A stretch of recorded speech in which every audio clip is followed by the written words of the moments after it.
troubles behind. Seen a bad boy with 10 tattoos from the corner of my eye. He said, hey, pretty lady, please give me a chance. Take my hand, let's have a dance. Lord, let me do what I'm about to do, about to do, about to do. Pretty, pretty, please take care of my... So this is Keeping It Real podcast episode, I think 11 or 12. The cameraman is adjusting us. 1 second.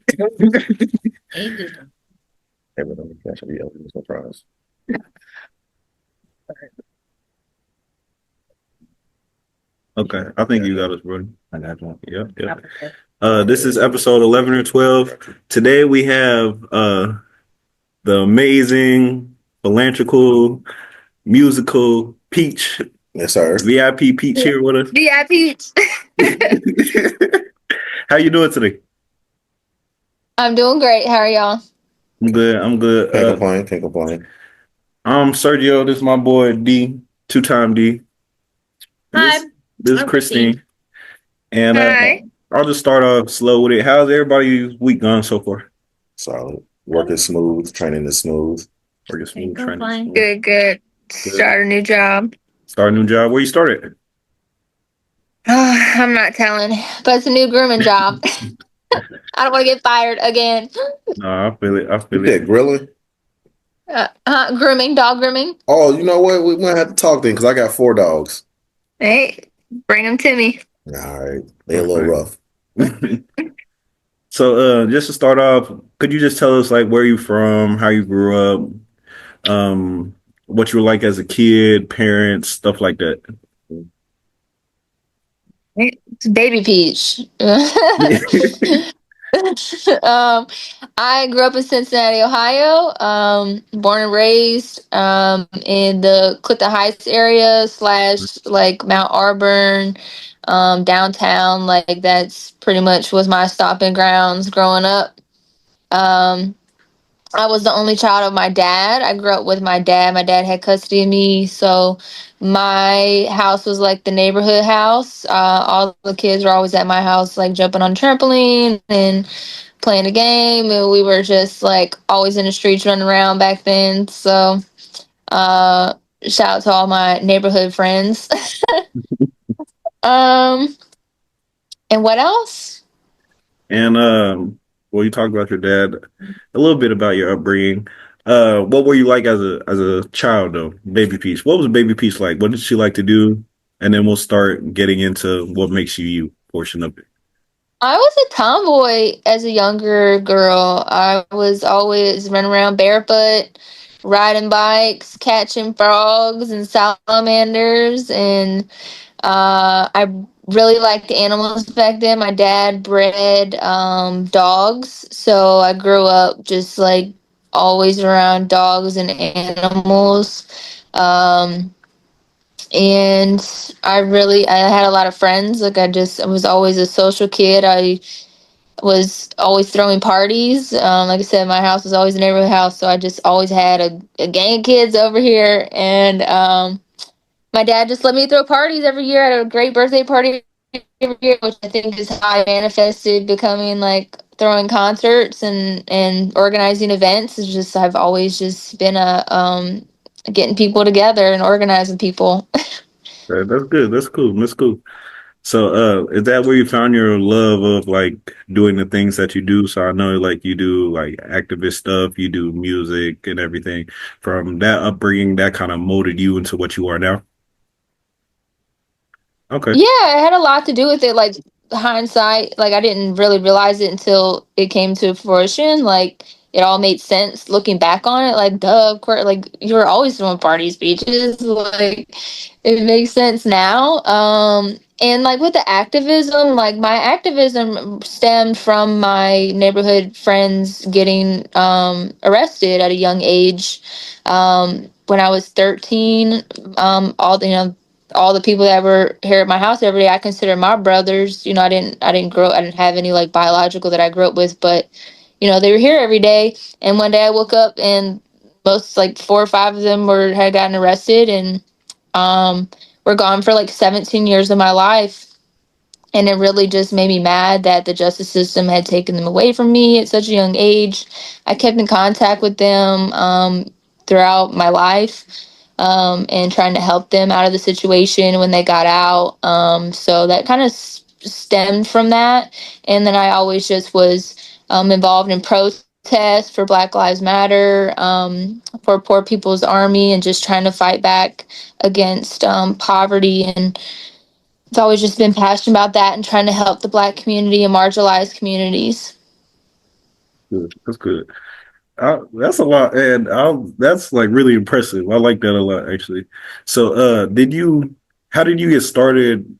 Uh, we already talked about like your brothers and stuff like that, but how did you first get into it? Like, what is like your first activism kind of event or protest you attended? Did you go to school and get like a degree in social stuff, or yeah, like what's the breaking No, point? I think it's really just was always in me. I feel like I've always just wanted to stand up for those who didn't have a voice. Like I just, even in school, like if people were getting bullied, like I was always trying to stand up for people. Even like at jobs, like I was always kind of the scapegoat of like, nah, you ain't about to be doing that. Like, Yeah, so that passion kind of just came out into my community. And I think it was really around like the Trump era when Trump was starting to run his campaign, and again when Black Lives Matter was really becoming a thing. I felt very drawn to speak up and out against a lot of the bad things that were happening and stand up for the people that I loved. So I wanted to, use my privilege and just get out there and use my body as much as I could and be involved in the protests. So right around the Trump era and during his presidential campaign, I think it really started. I was helping organize some of the protests in Columbus. I was a DJ for one. So right around that time was when I really got like boots on the ground involved. okay, I feel it. That's impressive. I feel it. I feel it. So, how do you feel about, because you mentioned Black Lives Matter, how do you feel about what it's kind of turned into now? Do you feel like it's still a good progressive movement, or do you feel, because they've had like scandals and stuff like that? Yeah, it's dwindled down and I think become more of a commercial thing. And I can't say that I've done my due diligence or research on it since then. I knew that when I was fighting for it and involved in it at the time, I thought it was something that was right. But I don't know what it has become now. I know that some people aren't as passionate about it or put it out there as much because of, it may become more, which what happens is more about money, thanks to capitalism. You guys have some info on that? I agree. No, I actually like, what school district or school did you attend, and like did those play a factor into like your experience and all this? Absolutely. I went to Clark Montessori, and I test a lot of my leadership skills and community building skills to Clark and the Montessori way of life. It's always about that. We had like, community meetings every morning. We got a grade on leadership. And also, I was able to travel outside the country at a young age and be able to experience a lot of different cultures at a young age and be exposed to a lot that a lot of people aren't. So I've always just been involved in a lot of different social ecosystems, and I'm thankful I went to Clark for that. Um, the way that you go about things back then, like how you handled yourself and how you like got your experience, do you handle that differently now? Like how do you go about things differently today that you would have like, let's say 10 years ago when this all started? Like what has it taught you honestly about yourself? What all started like music wise Well, with that, well, a little bit of just or everything, like, 'cause, like like it all, meshes activism? together. Yeah, yeah, the activism, like, how do you handle that differently nowadays with your involvement in it, like that you did 10 years ago? What's the difference between day one Yeah. and day now? Yeah. So I've learned, back then I had a lot of anger and learning about power and getting out and doing being involved in like the hands-on protests and getting out there. And I thought that I was helping with the movement and being, a positive piece in that, by helping with that. But I've also learned now that, protests are only a piece of it. Right. I've learned the line of the front line is wherever you are. So learning to do more behind the scenes things, with the Poor People's Army, and I don't always have to be like right there in the protest to be helping make a difference. So I do that with my music. My whole goal was with, the Mockingjay and my brand. The Mockingjay is based off the Hunger Games and Katniss. I had to read that when I was in high school. I try to put I put, yeah, I read the books in 10th grade, so, back then my friends had just gotten arrested, and, I was connecting with Katniss, the main character, how she was, starting this revolution in the book, and I'm like all about it. And I just was really connecting with her main character. And I try to put elements of that in my brand today. Girl on Fire. My whole logo is fire colors.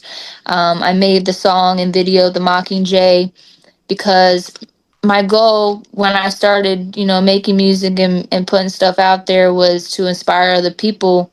And Katniss used music to spread the word of revolution to the different districts, and led her revolution with her image and her colors and her clothes, and inspire people, even if she didn't really want to be the leader that she was becoming. You have something to ask, Christine? Yeah. So I feel like sometimes as leaders we do get caught up in everything that we're involved in. How do you like keep yourself grounded as a leader and still stay true to yourself and your individuality? It's a great question. Um, really, you really have to know yourself. You have to really be grounded in yourself, and the more you get to know yourself, that has to do a lot of healing. You got to get really honest with yourself. I've been through a lot of therapy. I've been attacked my whole life, so you have to like just be deflecting anything that anyone else says about you, because you know who you are. Like, so the more you know and get to know yourself, and love yourself, then it really doesn't matter at all what anyone else will throw at you or say to you. I ground myself by getting into nature. I love the beach. Since I'm not by the beach anymore, I go to the creek or to the park or to a forest, and just like put my feet on the ground and really connect with the earth. I love the sun and sitting out in the sun, and getting around people that know me most, and I can really just be myself around and trust, and have some good laughs and good times with them is kind of how I stay grounded. Okay. That's good. I wanted to now let's flow into your music. So what kicked it off for you when it came to music? What was your introduction to music? So funny, it all kind of just like added up to music, but I've always been involved in music before I ever made music. My sister, her artist name was Wonky Tonk. She always made music my, you know, life that I can remember as far back as I can remember. And I was always supporting her in her music journey, and she like was always talking her through it and not to give up, and just helping her rap her CDs and stuff like that. But never once did it cross my mind like I want to do music too. Like I was just helping her through her journey. um, and I was always making like mixtapes for, like, I was the plug in high school. I was always looking up on datpiff.com and LimeWire, Gucci mixtapes, Lil Okay. Wayne mixtapes. Okay. I was always selling the CDs. So, uh, and then my daughter was doing open mics and she was wanting to sing. So I was helping her go to them, and she was asking me to get up there with her, and I was like, oh hell no. Like I can't sing for shit, I'm not getting up there. Like, so I started going to karaoke by myself, because I was like, damn, I can't punk out. She's up there singing songs every Thursday. So I started going to karaoke by myself to kind of build up the courage to do that, and I started singing with her.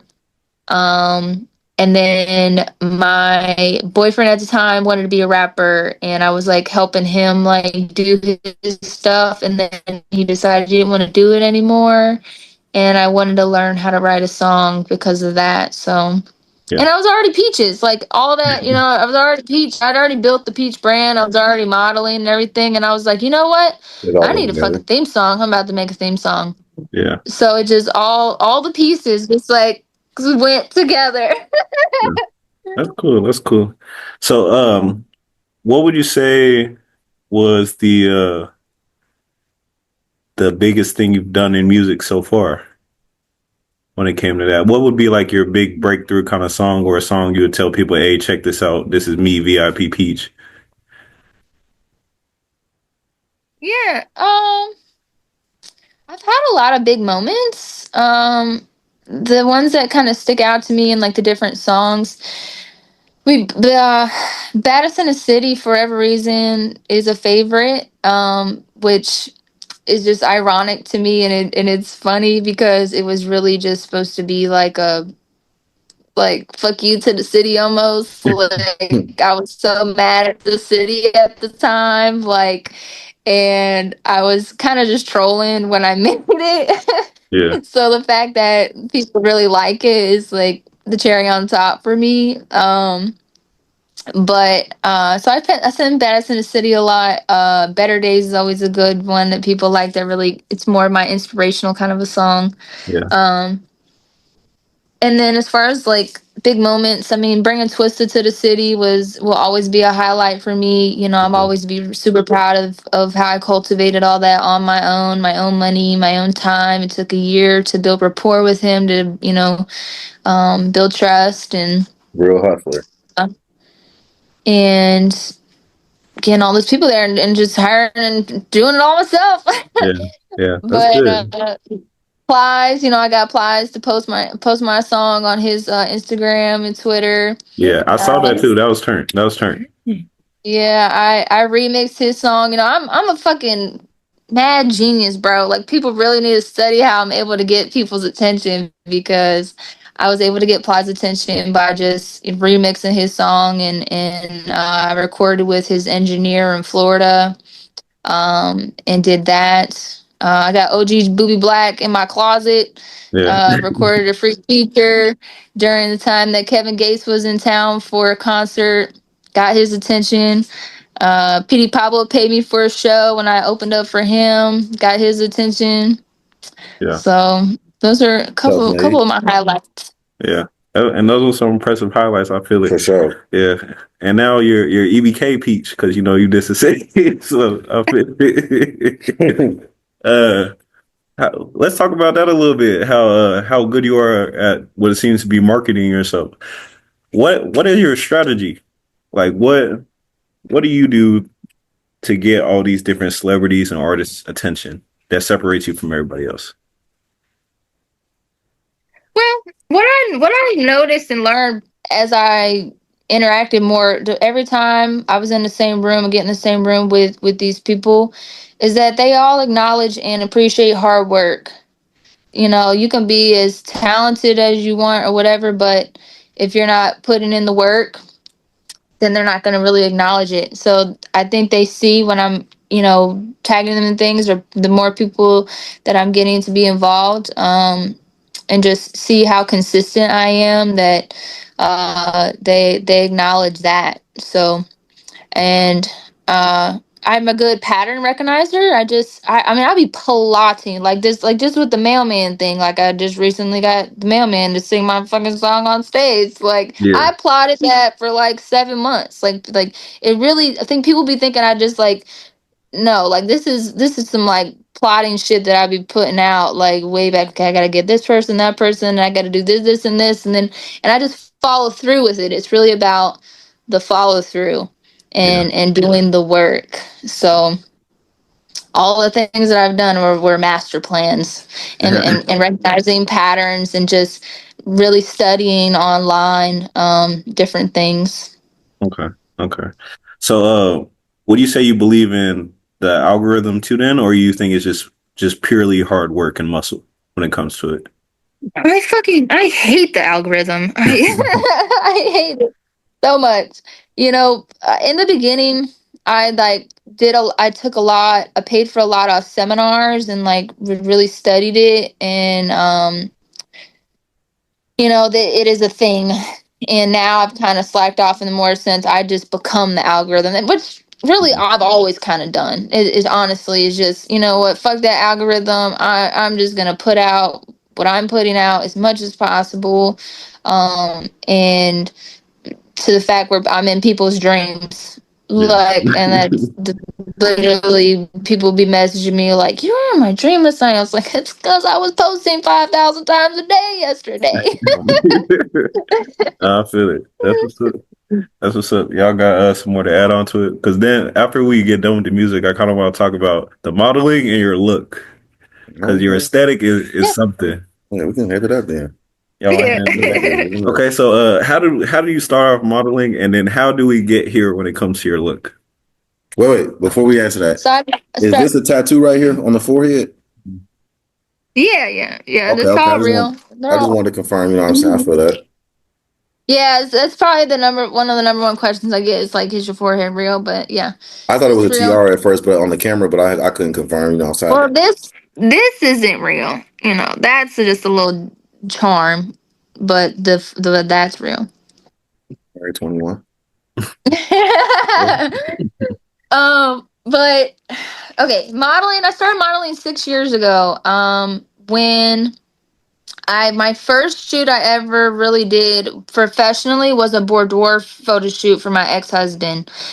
Little little Lauren back then when I was married and trying to be a whole housewife, I was like, "Oh, I'm gonna do this sexy photo shoot for my husband, and he's not gonna cheat on me when he goes to Korea because he's gonna be looking at these cute pictures and think of me." So he still was a whore. So that started it, and then I used those pictures to become a model with Heyman Talent Agency. So when I divorced him, I was like, all right, well, now I'm about to turn this shit up and become a model. And did modeling classes through Heyman Talent Agency. And then when I was doing classes with them, I realized that the teacher of the class was creep and was like sleeping with the girls and stuff. So I was like, all right, fuck this. So Yeah, I'm let's about say to no go do more. my own thing. So I was like, I can teach these classes myself. So I started teaching classes, and doing freelance and just like teaching myself and just learning as I go. And it really just helped me rebuild my self confidence after my divorce. I was married for 10 years, an abusive marriage, and it just killed my self esteem. So it's, when I got a divorce, all this stuff happened after. I became model, I did the music, and everything happened afterwards. So that's also part of like with my tattoos, really just becoming my own self. Like during the marriage, I wasn't able to dress how I wanted to dress. I wasn't able to do what I wanted to do. So it's really just been a life process of decorating myself how I see myself as like a goddess and avatar and a queen. And so I put a permanent tiara up there, and I have my shoulder blades of armor and my Taurus on my chest, and it's just all self-expression. Symbolism. And yeah, Yeah. Okay. Okay. so I'm gonna look like Avatar when it's done. It's a whole life project. It's No, gonna I be my Yeah. my whole body. feel it. Y'all want to ask her about her modeling Um, input? she kind of She explained kind most of of it. explained it all for y'all. Yeah. Okay. So which one was the most painful of the Chin tattoos? tat, Huh? the Which one chin. was the The most hands are painful? pretty bad. The chin right here that hurts pretty bad. The lip, don't recommend getting your lip done. That shit hurts. Um, and my back, like right in the middle of my back, was hard. Yeah. And then like right up here, like this one, that right here hurts like a fucking bitch. What year did you Um, start getting them all? I I mean technically I got my first tattoo when I was 18, but I didn't get any. Then all of them, rest of them came after my divorce in 2019. So technically 2019 I started getting them.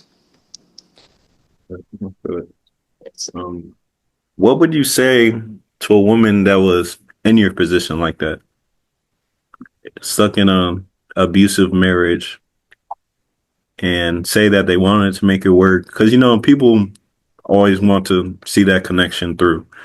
What would you say to a woman in that situation?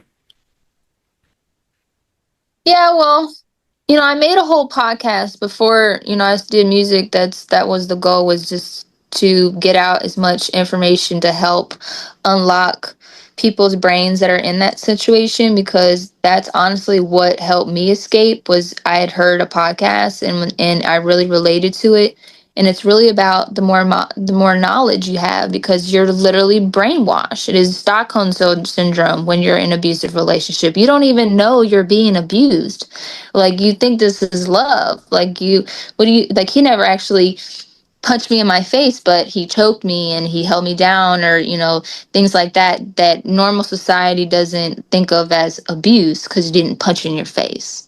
Yeah. So, I started the podcast, Speaking Your Truth, Untold Stories of Abuse, to just put out as much information of, like, hey, it actually takes people 7 times. You'll even come back. Like, be kind to yourself. Like, it's going to take you time to escape. You got to plan it. It took me a year of planning to get out of my marriage. So just don't be afraid to leave. Be kind to yourself. Surrounding yourself with people that love you. Don't isolate yourself. And I wanted to be an inspiration that they can leave and escape and still be happy and successful. Okay. That's good. Are you still doing the podcast? So yes and no. I pre-recorded like 12 episodes that I want to drop. I only have 4 technically out right now, and I stopped for a while, but I have a bunch that I want to release. I just wanted to make sure that they were properly edited before I do. Okay. Well, that's good. I hope you do release them. I hope you release them soon and keep going and keep being consistent with all that. That's really good. So, what new music do you have coming up, and what is it? What is it going to sound like? Yeah, so I decided this year I was just gonna release all my unreleased music. Um, it was really weighing me down. Like, people hold on to their music. I ended up having recorded so much over the last 5 years. I had like 100 songs, and I was like, and it didn't reflect who I am now. So I was like, I don't care what the fuck it sounds like. I don't care who likes it. We're just putting it out there, Yeah. and whatever happens to it, happens to it. So I've been releasing an album every month on the full moon to manifest with it as well. And the whole project is called Pieces of Peach. So each album is a piece of me.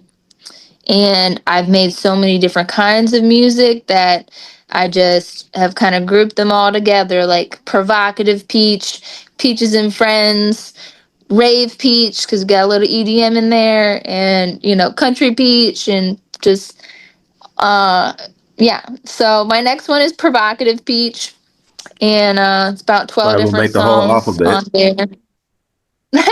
but on the whole alphabet for a word. Yeah, Yeah.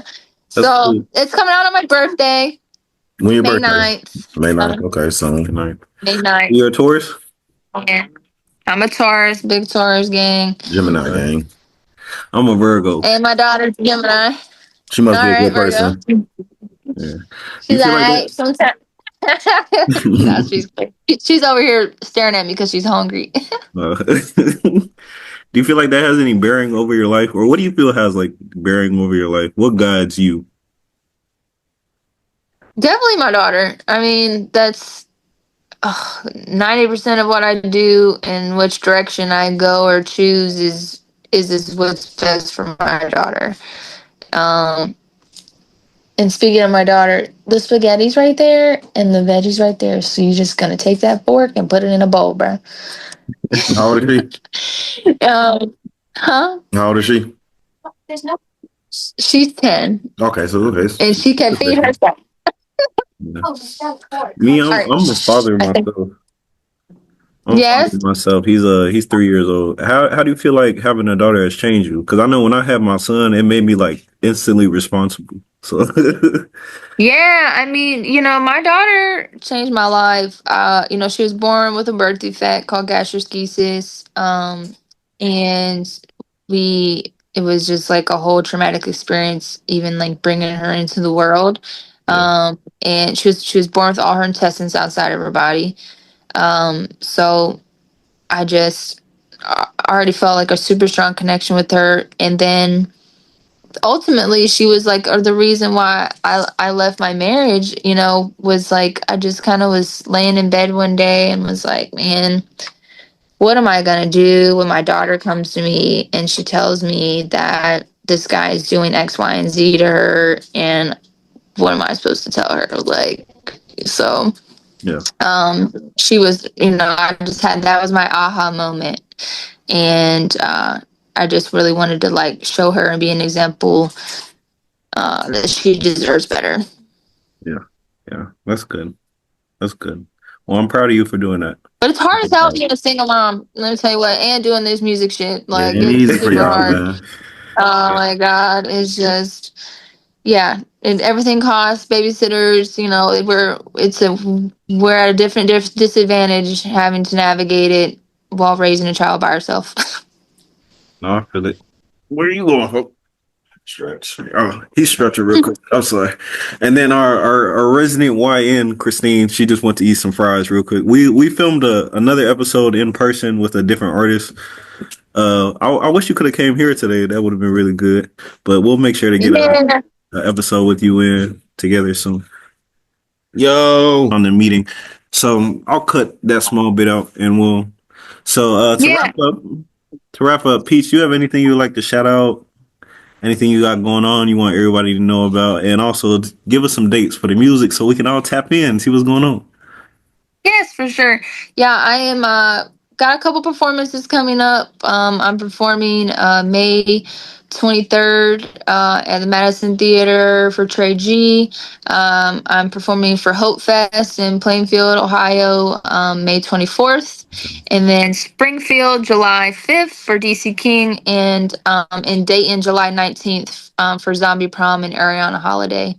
Okay. My next album drops May 9th. And I have an album dropping every full moon this year. So, Okay. yes, Yeah, in line with the sun and the moon. you can go back and check out the other albums I've released this year for Pieces of Peach. And you can go to my website at vipeach.net for my merch and everything Vi Peach. All right then, gangster. I'll definitely tap in with you and come to some of your shows that's out here. So I'm gonna go ahead and share the links, to the EPs and everything, the music and all that, because yeah, gotta support. we definitely go rock Cool. with it. Well, next time we're gonna make sure to get in person with Yeah. you and have this great episode with you. Thank you for coming on our show again. This is Keeping It Real podcast. Yes, sir. And that's it.